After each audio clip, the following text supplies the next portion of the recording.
direction of a mining empire. So during my time in Butte for our FST trip, I was really struggling to pick a topic. I had no idea what I wanted to do. It had something to do with the value of minerals or the economy of Butte, but I couldn't really piece anything together. And I don't know when I really began to do this, but I started to compare the past of Butte to the present of Butte. I then discovered that the past of Butte was much more interesting than the present of Butte, and that Butte had lost quite a lot of its former glory. It was no longer the richest hill on earth, and here is why. In the past, Butte was a flourishing town dependent on mining, known as the richest hill on earth. Now, due to the depletion of the mine's content and the large decline in employment that followed, Butte's economy has declined, and the town no longer deserves the position of the richest hill on earth. And I will be discussing this using 2 points, culture and economy. Bit of background history on Butte. Butte area was found by gold prospectors in 1864, and by 1886, a 5-mile squared area was producing 210 million pounds of copper per day, which at the time was 51% of the United States copper and 26% of the entire world's copper.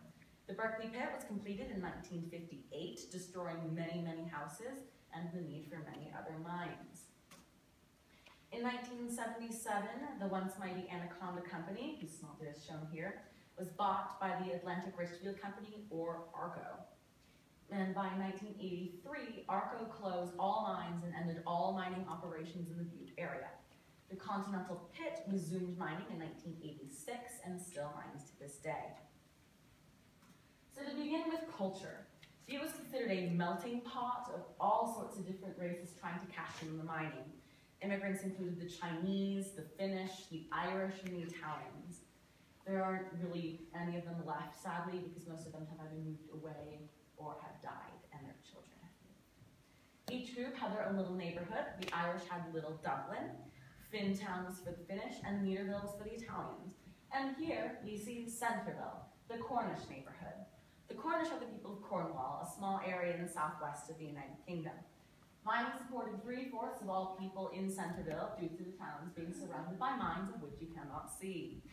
Due to Centreville, despite its name, being outside of city limits, ethnic strongholds were created and traditions were upheld that were not upheld in the more modern main Butte area. Due to the overproduction of minerals, which was one cause of the Great Depression, many people lost jobs.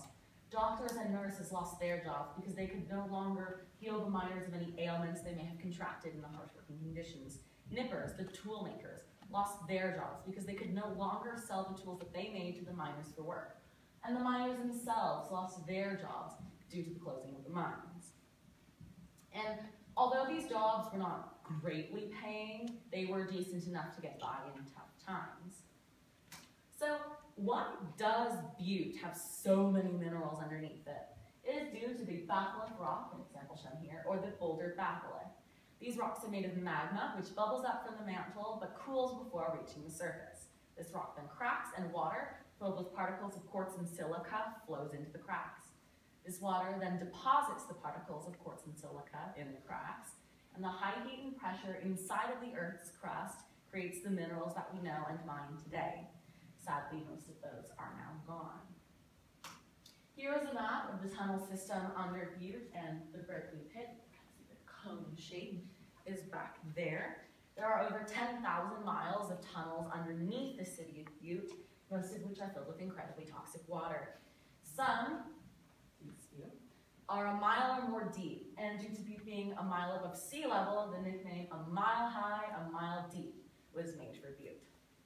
And in today's money, remember this is in today's money, even before the boom of World War I in 1917, Butte was producing $500 million per year just of gold and silver, not even copper, which is what they are known for, and that is a lot of money. Now there is one mine. It is the Continental Pit, and we went to it on our trip. And it is a copper molybdenum mine, which creates a byproduct of silver.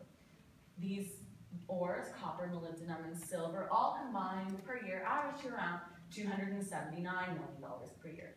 And remember that the earlier statistic wasn't counting the copper, So that is a huge decrease in profits from the mines. In conclusion, Butte was a town on top of unimaginable wealth. The wealth, sadly, dried up, leaving many jobless and, due to the pits, homeless. Culturally, Butte was very diverse, and many people from many other parts of the world came to call Butte home. These communities were decimated when their homes were destroyed, and when no new people came to Butte due to the collapse of the mining industry. Economically, Butte was a driving force in World War I and electrified America with its copper. Now, Butte is just a small Montana town with a big hole and a mine. Butte, in its need for minerals, destroyed its wealth, its culture, and its position in the world as the richest hill on earth. Thank you.